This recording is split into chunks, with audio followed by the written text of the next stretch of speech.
Hey deserving listeners, it's time for me to react to your comments from my videos from last week. Let's get to it.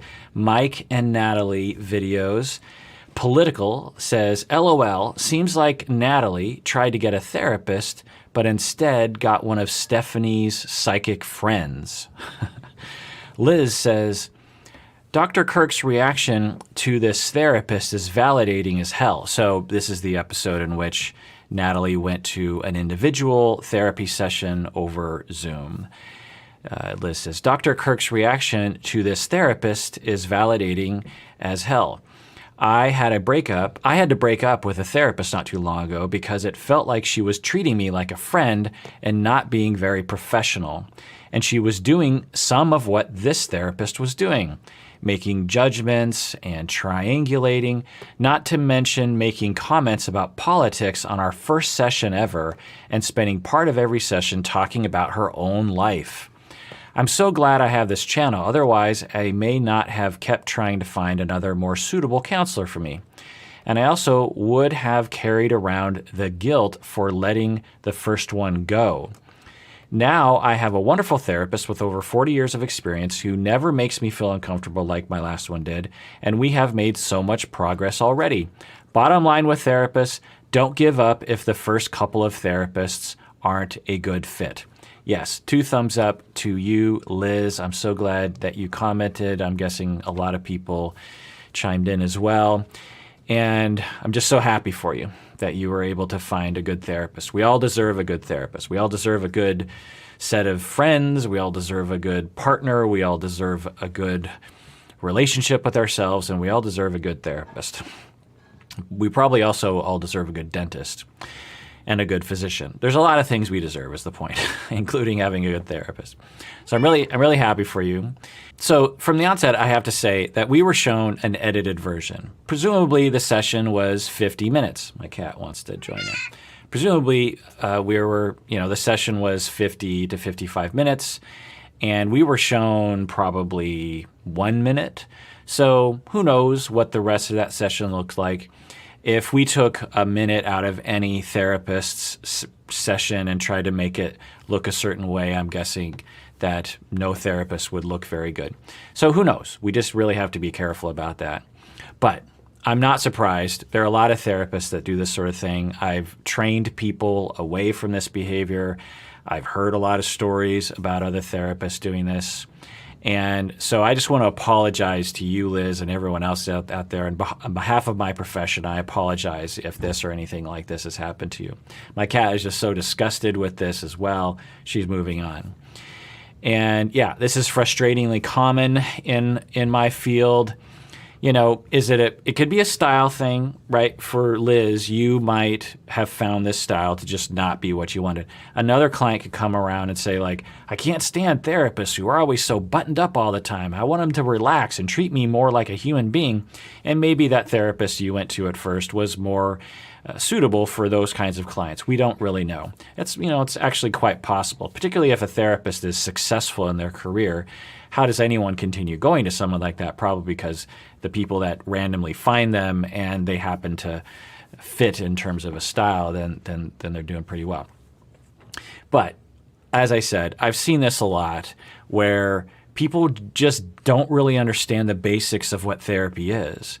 They think of therapy as this place where they just get to advise people or just be themselves. And it's like, no. Therapy is a service. It's a professional service. It's a mental health service underneath the medical field.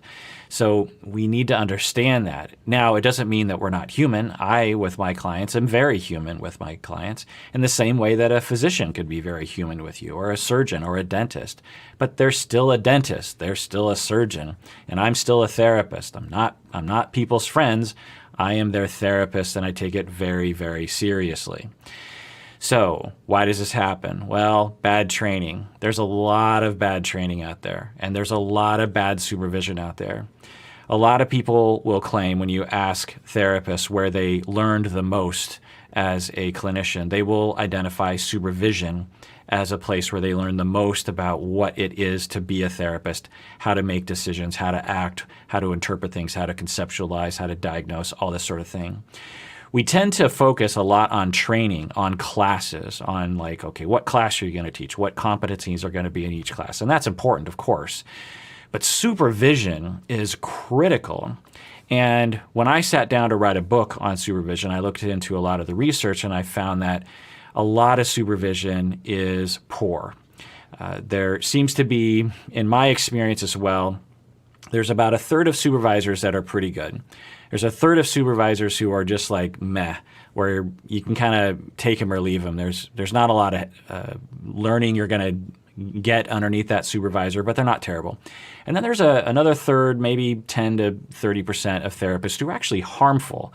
These people are traumatic to the supervisees, they're abusive, they're neglectful, and that's not a distribution that we want to look at. Of course, there's always going to be some supervisors who are not going to be great, but we don't want to see that percentage. We would want to see like 90% are good and 10% are either meh or abusive. But we see much larger groups of and that's my experience too. I've had 17 supervisors over my career, and I see a similar distribution.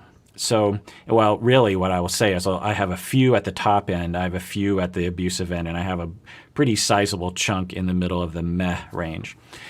Now, if you don't know what supervision is, it's essentially like an apprenticeship in a sense, but not necessarily, where the senior clinician is hopefully trained and knows what they're doing, but often they're not. They're not often trained, and they often don't know what they're doing. They're often just given the mantle of supervision because they have seniority, which doesn't mean you know anything about how to be a supervisor.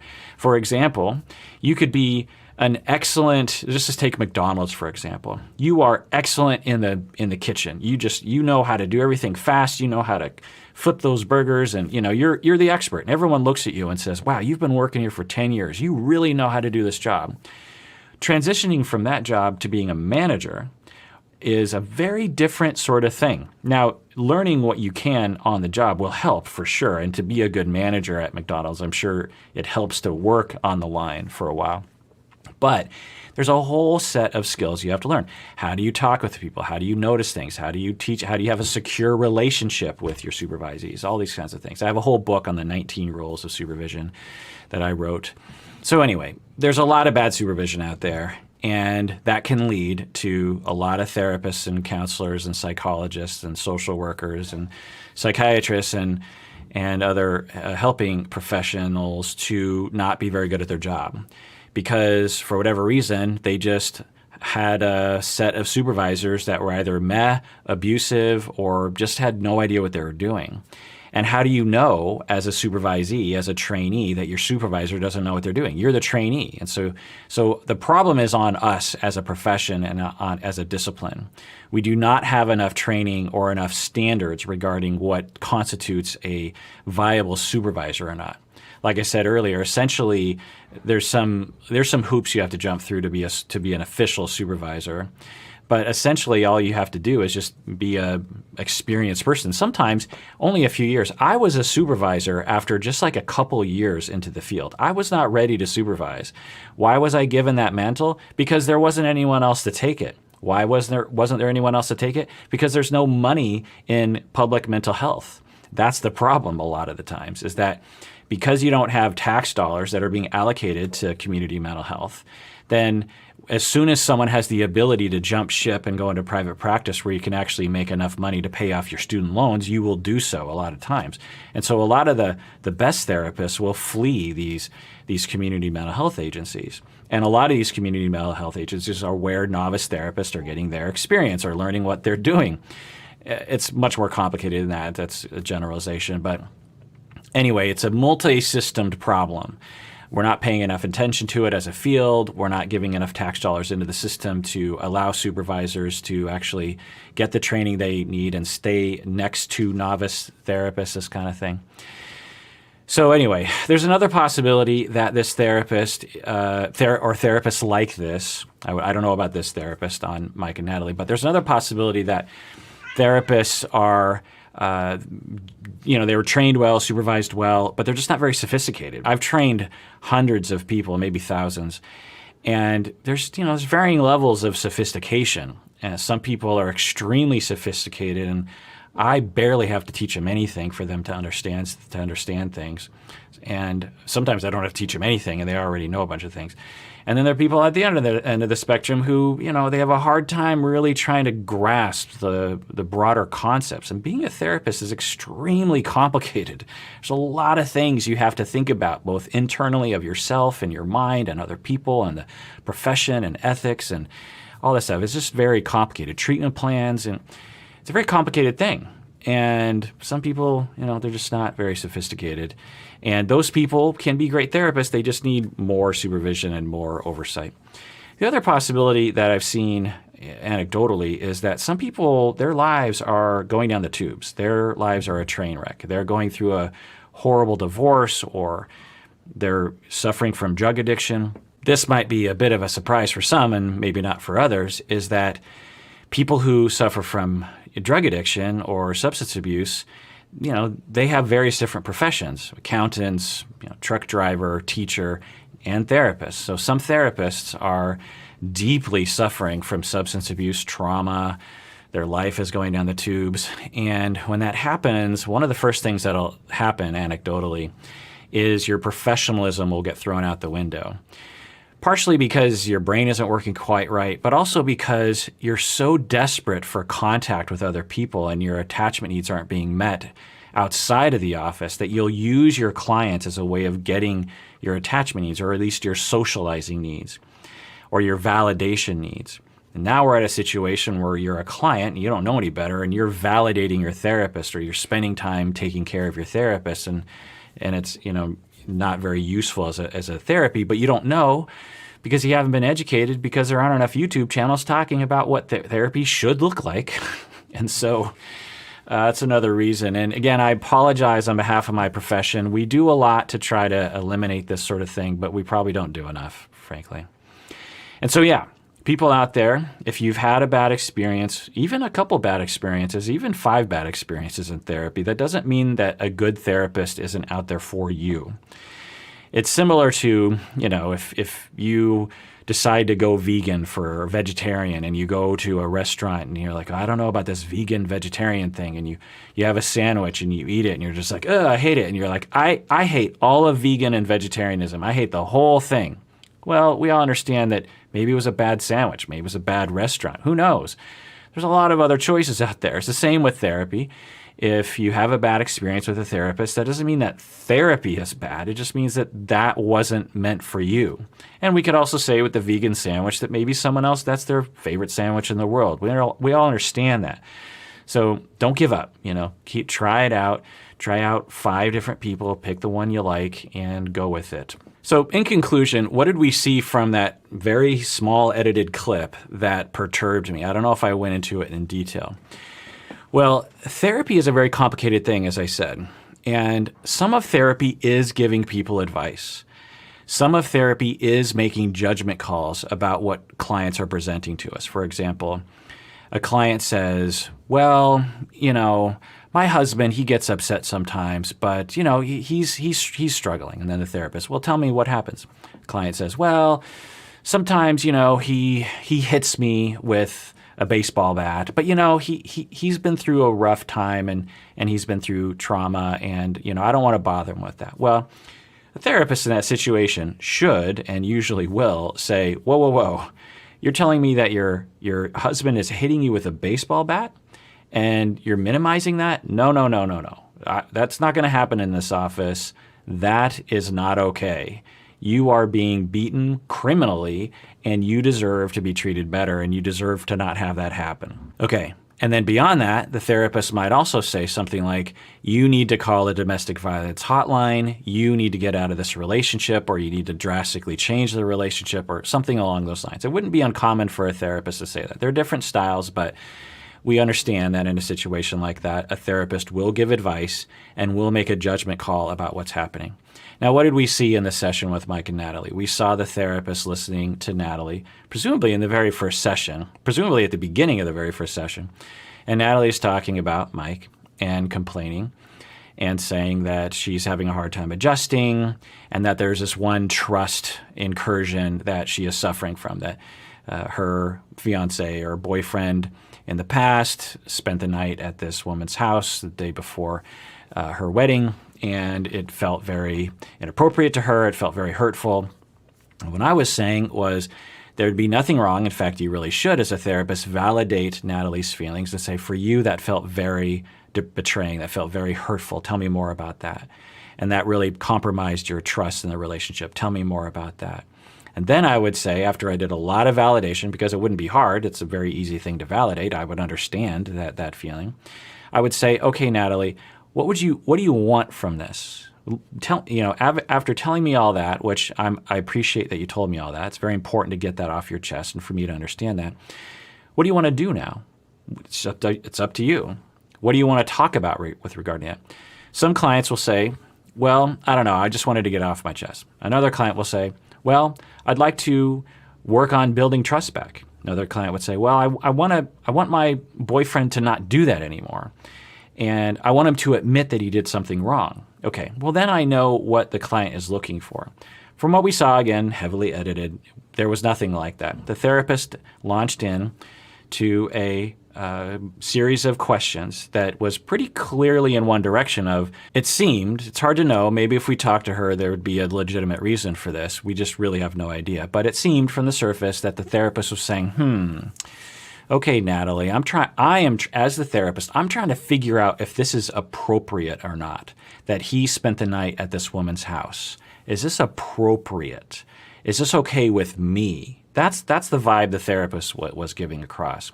Now, as I said earlier, if a client presented, I'm being hit by a baseball bat with my husband, the therapist will say, this is not okay with me. It seems to be okay with you, but I'm thinking you're in denial and you're being broken down, and your minimization of this is the result of long-standing abuse and maybe even abuse predating your husband. But I need to say this, even though you're not saying this, I'm going to say this. And I'm going to maybe even ask a bunch of questions to determine whether or not I believe what you're going through is inappropriate or abusive. So the therapist was going down that road. Now, is that road justified given what Natalie was saying and given what we know about Natalie's situation? A lot of therapists, I would think, but me and a lot of people in the comment section were saying, no, we're not in that category. Now, how can you tell the difference? Now, a lot of times in training, they'll just have these blanket statements. Don't give advice, these kinds of things. And it's like, well, as I said earlier, if you have a client who is saying, it's not a big deal, I'm being beaten by my husband with a baseball bat, we're going to give advice. We're going to say, you need to call DV hotline. You need to get out of this situation. You don't deserve this. Like, it would be very alarming for a therapist to hear that. And I don't know any therapist that would just be like, okay, I'm just going to take this client's word for it and say it's not a big deal, right? We would give advice even if the client isn't even asking for it in that situation. These are pretty rare, though. So how do you judge the difference between that and what Natalie is going through? Because one could make an argument, if they looked at it a certain way, that Natalie is being emotionally abused or gaslit or something by a cheater who is, cheating right underneath her nose. So how can we as humans, as therapists, differentiate and delineate between those two examples? And there are many, many more. Well, you have to have sophistication and you have to have a way of reflecting, and you have to have supervisors who help you, and you have to have a consult group that you talk to, and because it's weird, there's situations, and you have your own traumas. Maybe this, again, who knows, but there wouldn't be unusual for a therapist to have a history of their own. Maybe she was cheated on, and this therapist is having some countertransference around that and going on a witch hunt against Mike because of her own countertransference being triggered. I do that all the time. I have countertransference happening all the time. It's just human. In the same way that we've internalized sexism and heterosexism and ableism and ageism and classism, like I can't get away from any of those, and we can't get away from any of those. So is something like that happening? Who knows? But it's a very complicated thing, and so that's what we saw in my eyes was she was treating it like it was a baseball bat situation when it was very much not.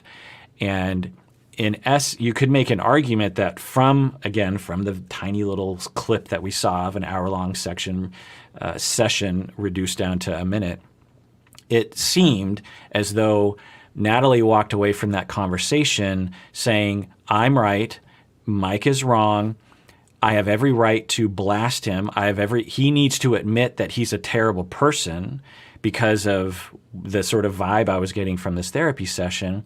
And then what did we see? We saw an escalation of conflict that might not have been necessary. Now, you could argue that it was necessary and that it was something that needs to happen because this couple isn't good together. Who knows? But that's my comment on that. Anyway, anonymous listener says, your reaction to Mike and Natalie gave me new insight. I thought I was innocent in my relationship most of the time, but I noticed that I, similar to Mike and Natalie, have been building up a wall, as you call it. I understand that every relationship is different, but your view of Mike and Natalie helped me to organize more of what was going on in my relationship. Thank you so much for posting that video. Ah, you're welcome. That's nice to hear. And that's always just music to my ears when of course, as I always say, don't use YouTube as a replacement for therapy, but I do hope that through education of attachment and reactivity and all the things I talk about, that people might be able to benefit from that. That is literally the only reason I do this sort of stuff. And so that's why I've been doing the podcast really for the most part from the very beginning. I mean, there are other reasons. It's fun. It's also social. It's interesting. It's my job. But the core reason, I could have done a lot of things with my career, and I chose this because I don't know if I've ever said this in this sort of video, but I've said it before in previous podcasts that I would be sitting there in session early on in my career, and I would be noticing just tremendous, amazing, awesome things happening in the therapy office. Not only as a therapist, but also as a client, hearing my colleagues, we would be talking like, oh, I had this session today, and let me tell you about it. And I would just be like, whoa, I mean, just these mind-blowing things happening. And yet no one knows what's happening. And I thought, well, what's one sort of step up? Well, teaching. If I become a teacher, I can sort of give that knowledge and inspire trainees to feel the magic, if you will, kind of spread the good news. And then when I started podcasting 13 years ago, I thought, well, here's another opportunity. I can spread the good news even further. And so that's a big reason why I do this, is that human transformation and change is a beautiful thing. And most people are walking around thinking, I am what I am, and that's the way it is. And my spouse is the way that they are because that's just the way that it is. And it can never change. Nothing ever changes. It's just not true. There's so many people that are transforming themselves in various different venues, including therapy, and I'm trying to spread that news. All right, going on to Brandon and Julia. Katarine says, it seems Brandon's first reaction to anything is to consult with his mother. He's probably used to having his mother take over and handle the problem instead of learning how to solve problems on his own. Yes, Katarine, that is seemingly likely. Melinda says, I think that Brandon wants to tell the parents, so when Brandon was like, we got to tell my parents that you might be pregnant. I think Brandon wants to tell the parents because he gets a kick out of doing little rebellious things towards his parents. Yes, I think I hypothesized that outwardly, and it seems possible. Who knows? But based on the hypothesis that he has never been given a chance to rebel, even in a 4-year-old version. We need to allow our 4-year-olds to rebel a little bit in a 4-year-old appropriate way. 10-year-olds to rebel a little bit. 13-year-olds, particularly 15-year-olds, we need to let them rebel a little bit, meaning that they're like, I'm not you, and I don't like this, and you can't make me. Or I want to do this, which I know is different from what you want me to do. There's a dialectic there around you need to provide limits for children for sure, but you also need to listen to them and adjust based on what they're saying and allow them to push back sometimes because you don't know everything as a parent. And so if you're never given that, then you have to find passive, hostile ways of expressing your displeasure with someone or your rebellion, and you might do it through the way that he did it. Who knows? Jovian Yara episodes. Lana says, my best friend will constantly say, so this is in regard to PMSing and hormones. My best friend will constantly say something like, I'm probably just PMSing. But I try to say something to her like, Well, what you're talking about would bother me too. You have a good reason to be upset. But she never seems able to really admit when something bothers her. So when it gets too much, she suddenly bursts out crying and then blames it all on her hormones instead of examining her feelings. Right. So when you tell people that their emotions make them weak and that their emotions are not valid, then we're left thinking that all of our normal reactivity is some kind of pathology or some kind of weakness, or there's something wrong with us. I can't tell you how. I mean, the biggest example I have of this is just how everyone apologizes if they start crying. No one apologizes for laughing, usually. If someone says a good joke, you're at work and someone cracks a joke and you laugh at their joke. That's a physiological reactivity based on an emotion. You had an input of the joke, you processed it, you had an emotional reaction, and you had a physical blah of a laugh. Well, crying is the exact same thing. You have an input of some sort of information, either someone hurts your feelings or you hear about someone else's pain and you empathize. It goes in, we have a feeling of sadness, and then we cry. The way we cry is, water shoots out of our eyes and we might sob and snot comes out of our nose and there's all the stuff. But somehow laughing is okay, but crying is completely not okay. To the point where people have internalized this message and without any prompting will absolutely apologize. Oh, I'm so sorry I'm crying. I have therapists that I'm training and they talk about something that's very difficult for them and they start to cry and they're, oh, I'm sorry, I need to change subject. I'm about to cry. And I'm like, no. In the same way that you should laugh if something is funny, depending, then feel free to cry. Crying is wonderful. Crying is wonderful. So we have this vast culture of oppression of emotion, particularly sadness and anger and these kinds of things. And particularly for women, when it comes to oppressing emotions, we genderize it. So for men, we allow them to be angry, kind of. All emotions are shamed. Even laughter and joy is shamed to some extent. But for men, they're a little bit more able to be angry, definitely not okay to be sad. For women, they're socialized that they can be sad, but they definitely can't be angry. And so when a woman who has internalized these messages from every different direction, TV shows, parenting, school, the way their friends treat them, the way their partners treat them, everything, when they have a input that causes an emotion of anger, which is good, we should have, anger's there for a reason, it motivates us to seek justice, and you instantly judge yourself and shame yourself, then what do you do with that? Well, you have to come up with some kind of excuse. It's like, what's happening to me? Why am I doing this? Oh, I must be PMSing. When in reality, it might be that because of the hormonal changes, which are fine, the anger is actually having a harder time being suppressed. And in this moment, the anger is finally able to burst through. And yet people will shame themselves in that process. And then when it finally does burst through, because you've been keeping it down so much, it does come out a little unbridled, if you will. And people will look at you and say, oh, she's PMSing. She's so angry. We have a long history. I mean, in various different societies, literally for eons, for millennia. I mean, this goes, listen to my whole deep dive on hysteria and histrionic personality disorder. This idea of women and their emotions being a problem and pathological goes back to the ancient Egyptians, like 4,000 years ago. It's hard to know, but it definitely goes back a couple thousand years. So we're talking about thousands of years of oppression on women regarding anger. Why? Because when you're a paternalistic, male-dominant society, when women are angry, they sometimes are angry at us, at men. They're sometimes angry at the system. They're sometimes angry at injustice.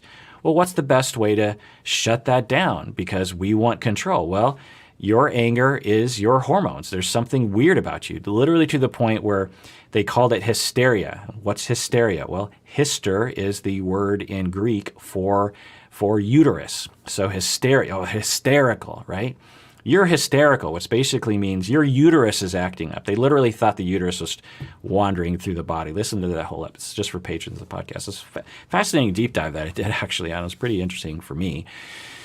And so we will label that. And so we're not out of that. 2021 in American Western society, we are not out of that system. We're not out of that. And so and we're not even close to being out of it. It's still massively pervasive. And so, yeah, Lana, I get it.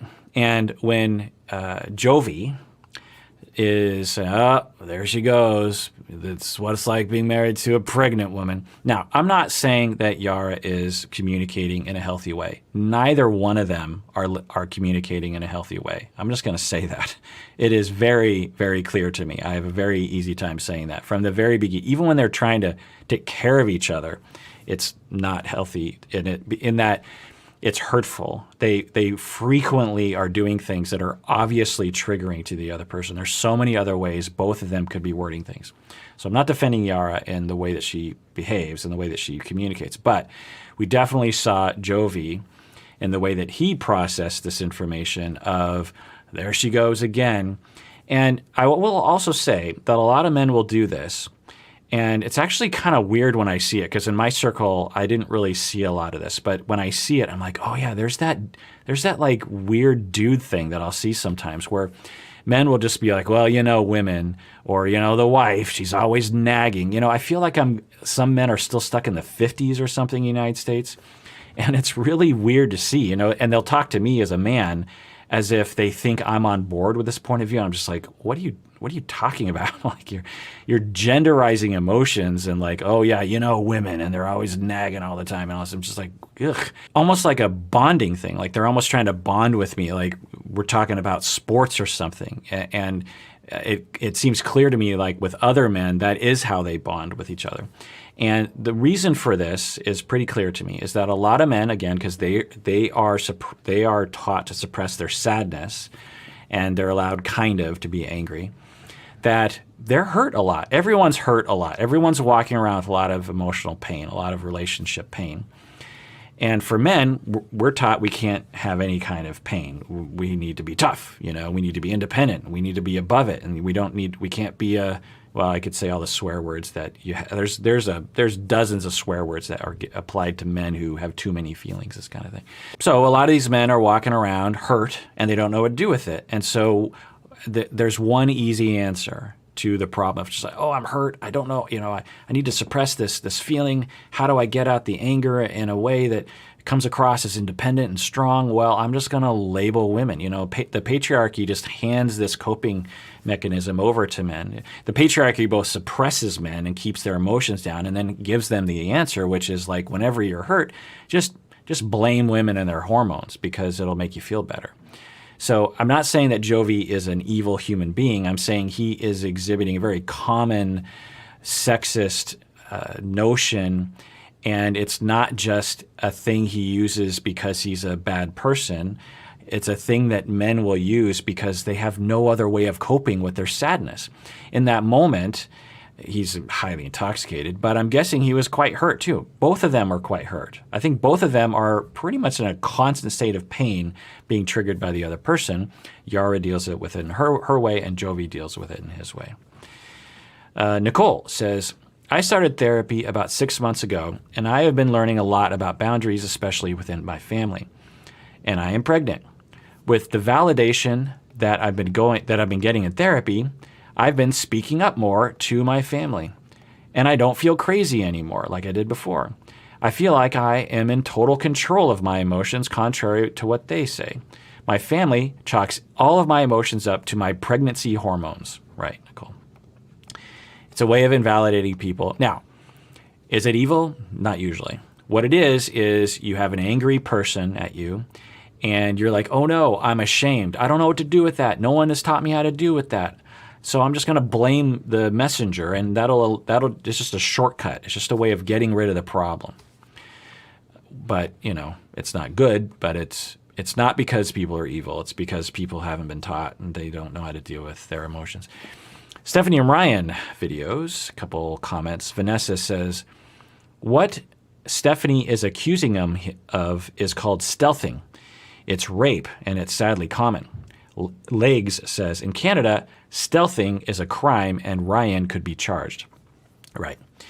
So I didn't know the terms when this came up and didn't know the various laws. I had a vague understanding that it definitely was illegal in some jurisdictions, and I said as much. And it should be. Of course it should be. It's obviously a crime to do this sort of thing. So yeah, just terrible. Now, who knows? They're in Belize. I don't know if it is illegal there, but at the very least, it is a terrible violation. And Stephanie has every reason to be as upset as she was. Andrew and Amira video, one comment. Poppy Cakes says, the mom's expressions are priceless. So Andrew's mom, when they were in the car, and the mom is listening to Andrew talk, and she's like, what? The mom's expressions are priceless. Her questions to him were intelligent.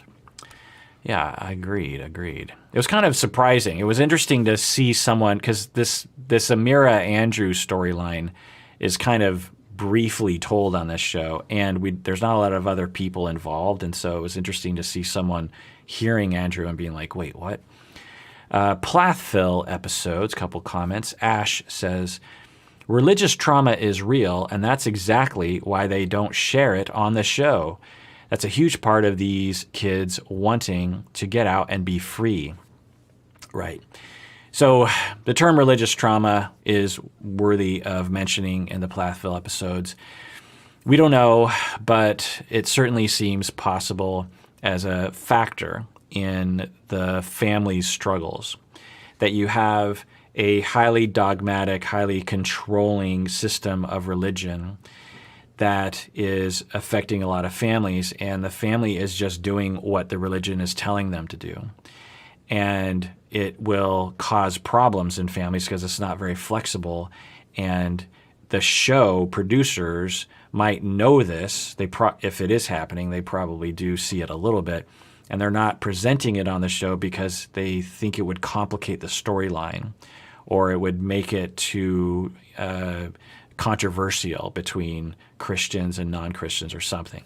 And of course, the religion that this family, as some of you have told me over comments and otherwise, is a very small sect of fundamentalist Christians. But I don't know. It's just interesting that it never comes up on the show. They never talk about, I wonder if religion has anything to do with this. Katie says, I am also concerned about Lydia as you are.